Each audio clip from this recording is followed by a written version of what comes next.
A relação professores e alunos sempre deve ser vista com muita atenção, já que essa convivência influencia diretamente no modo que o profissional vai lecionar e, claro, no aprendizado do estudante. E nesta segunda-feira, o programa Tribuna Independente vai abordar o tema Afeto versus Limites, o dilema da educação. Para isso, o Canal da Família receberá em seus estúdios o psiquiatra, escritor e palestrante Roberto Chiniachik. Conferencista internacionalmente conhecido, Chiniachik já se apresentou para todos os tipos de plateias, como equipes nacionais de esportes, entidades privadas, convenções empresariais, ambientes acadêmicos e mega eventos. Além de ser autor de diversos best-sellers, vendendo mais de 6 milhões de exemplares. O Tribuna Independente é exibido ao vivo para todo o Brasil em sinal digital de alta definição e tem a apresentação do jornalista Tiago Fagnani. Muito boa noite, amigo telespectador da Rede Vida de Televisão. Está no ar mais um programa Tribuna Independente, exibido diretamente dos estúdios do Canal da Família aqui na capital paulista. Como vocês puderam observar na abertura do nosso programa, o convidado central é o Roberto Chiniachik, psiquiatra, escritor e palestrante, que vai falar sobre o tema afeto versus limites. Podemos dizer versus, Roberto? Eu acredito que um não exclui o outro, os dois têm que estar integrados. Na educação existem duas linhas, né? Tem a linha do afeto, que é importante dar o afeto, mas a gente precisa estar atento que quando coloca muito água, acaba matando a plantinha. Então a gente tem que dar afeto, mas a gente precisa saber que tem um momento e a maneira de dar o afeto. O limite é importante, mas se a gente colocar muito limite, a criança, o aluno não vai aprender como que ele faz quando ele for solto na selva de pedra. Então, o limite é importante, quando que nós vamos dar um e quando que nós vamos dar outro. Tem pessoas, alunos, que precisam mais de limites, tem outros alunos que precisam mais de afeto. Então, em cima do tema afeto e limites, o dilema da educação, nós temos aqui também a pedagoga, consultora educacional e autora Tânia de Queiroz, que vai participar do Tribuna Independente de hoje também. Boa noite. Boa noite, muito obrigada por estar aqui. Também faz parte da nossa bancada o jornalista e consultor em comunicação, Bob Floriano. Boa noite. Thiago. Boa noite, obrigado pela participação. Muito obrigado. Você, amigo telespectador, pode participar do programa Tribuna Independente através do fone fax, que é o 17 3355 8432, ou através do e-mail tribunasp@redevida.com.br.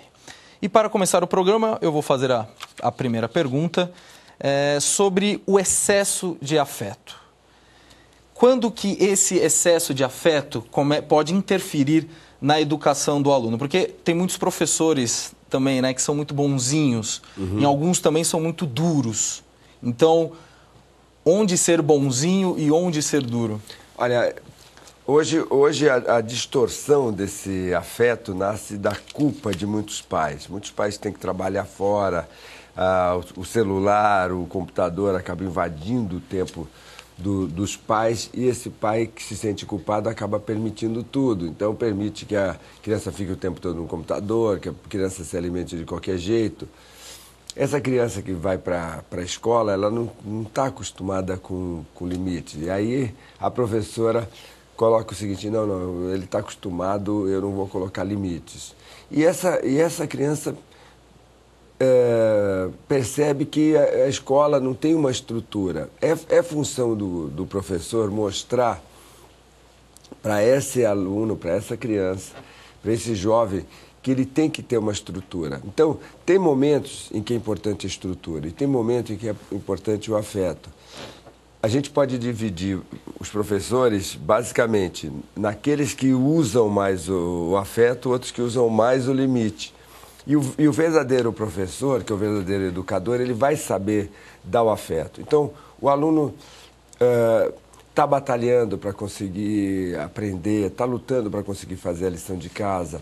Esse aluno ele precisa ser reconhecido, ele precisa de afeto. Ao contrário de que muitos professores vão lá, criticam, são duros, desqualificam, humilham esse aluno. Agora, o outro aluno, aquele que está crescendo, que esse aluno ele pode receber mais, ele pode dar mais, ele pode ser estimulado.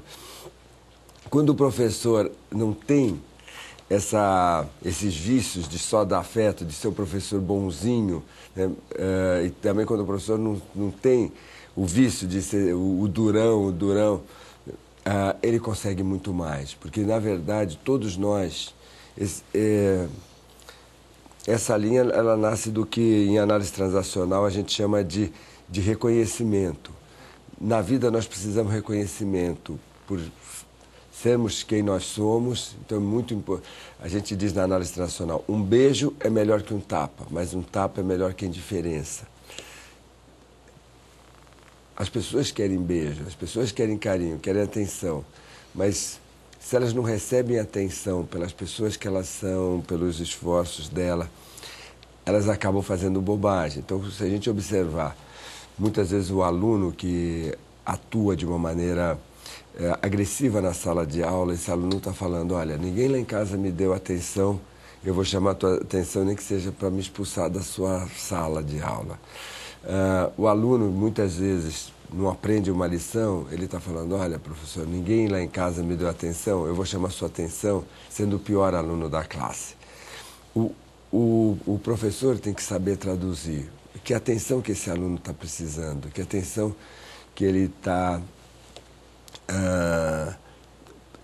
sendo carente, que é a mesma da casa, né? Às vezes um filho ele é um inteligente, então ele recebe atenção por ser inteligente. O outro filho já vai receber atenção por estar sempre doente, estar com asma, estar com gripe.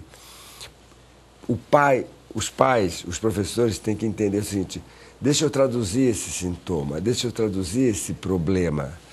E quando você, o pai, o professor, mesmo o chefe no trabalho, às vezes aquele profissional está indo bem, de repente ele começa a chegar atrasado, né? O que ele está precisando, que tipo de atenção. Então a gente pode falar que o trabalho, entre aspas, né, dos pais dentro de casa com a criança influencia no trabalho do professor com esse aluno? Olha, hoje até é importante a gente ver que o professor, ele acabou recebendo uma tarefa que não é dele, que é de educar essa criança.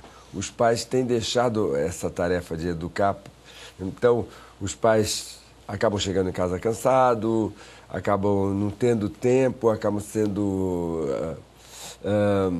sobrecarregados pela vida e eles deixam para o professor.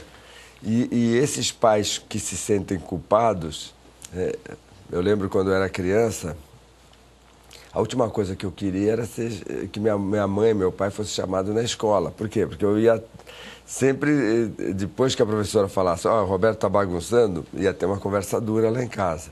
Hoje os pais se sentem culpados. Então, quando eles vão para uma reunião com os professores, eles sempre tendem a ter uma atitude de aonde que esse professor errou, que ele não educou bem o meu filho. Ou seja, o comportamento negativo de um aluno vira quase que uma culpa do professor. E é importante que os pais diminuam a culpa e falem, filho, vamos conversar. Você tem que ser um bom aluno, você tem que ajudar a professora a ensinar você. Ok, a próxima pergunta, Tânia de Queiroz. Ok. E essa obra que você está lançando, Conquiste Seus Alunos, você acredita que ela pode contribuir com os educadores para que eles sejam capazes de mensurar em que hora dá afeto e em que hora dá limites? Exatamente. Esse programa, Tânia, Conquiste Seus Alunos, ele nasceu de uma requisição de alguns secretários de educação que me pediram, porque na década de 90 nós treinamos mais de 4.000 professores da rede pública da cidade de São Paulo. Nós sentimos que a maneira da gente mudar o mundo, ajudar o Brasil a ficar melhor, era ajudar os professores a saberem lidar com a dimensão psicológica.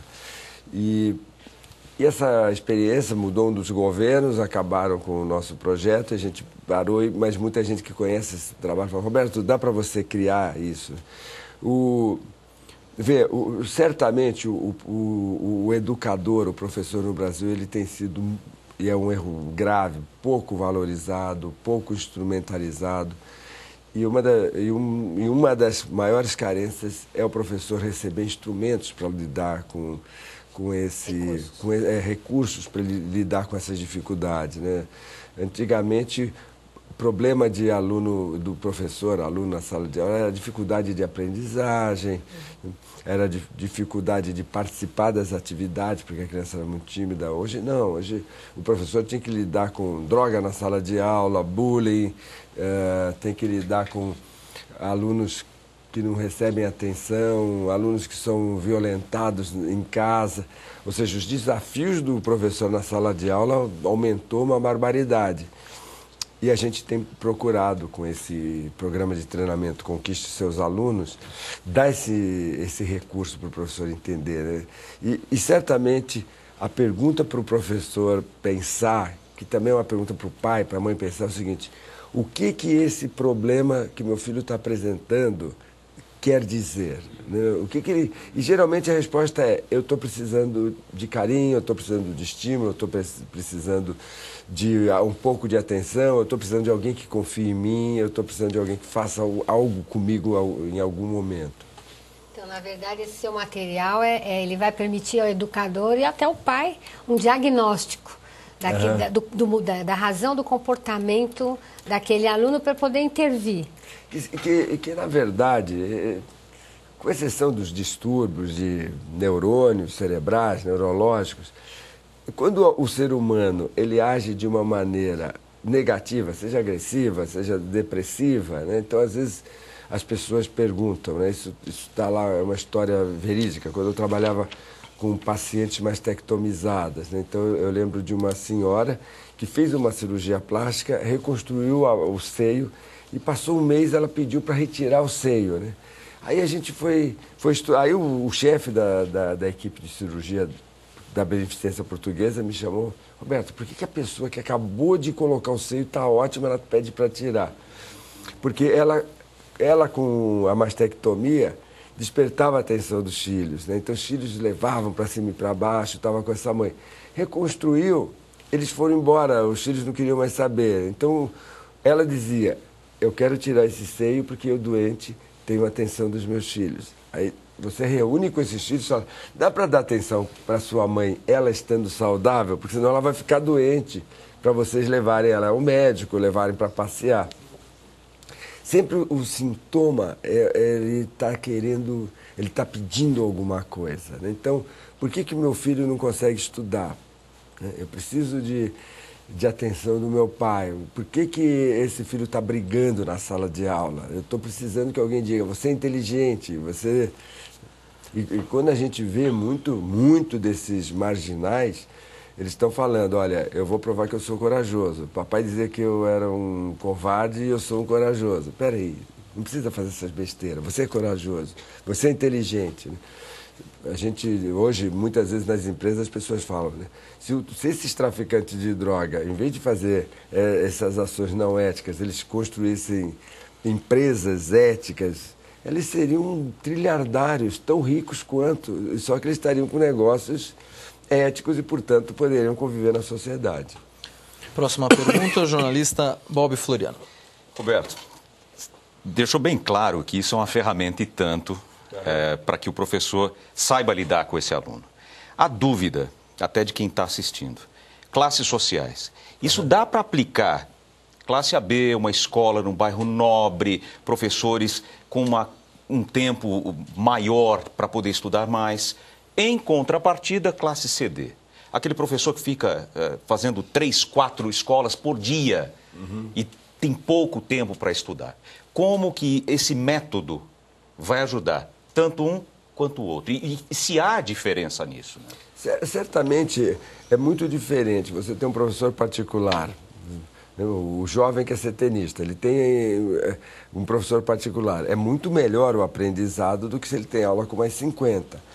Agora, tem um aspecto do ser humano: o ser humano precisa se sentir importante. É muito complicado você ajudar o outro a se sentir importante se ele está numa sala de aula com 40, 50 alunos. Agora, tem professores, qualquer tipo de professor, não só no ensino fundamental, que ele não ajuda a outra pessoa a se sentir importante. Ele não ajuda, né? Tem pais que ajudam os filhos a não se sentirem importantes. Então, o pai chega em casa e já chega com o celular. E não dá atenção. Muitas vezes, eu termino as palestras empresariais e um pai chega para mim e fala assim: Roberto, eu me sinto culpado porque eu não tenho tempo para cuidar dos meus filhos. Eu falei: mas por quê? Porque eu trabalho muito. Eu falo: o problema não é quando você está trabalhando. O problema é quando o pai volta para casa com o celular, falando com o celular, dá um beijo formal nos filhos, abre a geladeira, pega uma lata de cerveja e vai para o computador. Aí ele mostra para o filho que ele é mais insignificante que uma lata de cerveja. Ele mostra para o filho que ele é mais significante do que um celular. Então, aquele filho que ficou sonhando, o papai está trabalhando, viajou. Quando ele voltar, ele vai me dar atenção. Na hora que nós estamos trabalhando, os filhos da gente estão lá se divertindo, estudando, fazendo lição de casa. O triste é quando volta. E aí eu gostaria de dizer para você, sabe, que tem dinheiro, o pai que tem dinheiro, porque é mais fácil o filho entender que o pai está trabalhando porque precisa, porque está sem dinheiro em casa. Agora, é muito complicado para o pai rico mostrar que ele continua não dando atenção quando ele tem muito dinheiro, quando viaja de avião, quando tem carro legal. Então, eu sei que você quer dar uma herança legal para o seu filho. A melhor herança que o pai dá, sabe, não é financeira. Eu vou te dizer, não é nem para uma faculdade de primeira linha. É o pai demonstrar para o filho que o filho é importante. Então, chega para o teu filho que está aí do lado e fala: filho, eu te amo. Pega a tua filha, dá um beijo e fala: filha, eu tenho orgulho de ser seu pai. E não é para fazer uma ou duas vezes, né? Eu sei que tem pai tão crítico, duro, que se fala: filho, eu te amo, o menino vai falar: papai, o que você quer de mim? Quer que eu vá buscar uma água? Então, essa é a mudança. O filho entende mais que o pai está trabalhando porque não tem comida em casa do que o papai está trabalhando que nem um louco quando tem 500 empregados, carro, viagem. Como que ele explica? Ele não tem muito como explicar. Então, nós precisamos dar mais atenção, afeto, amor.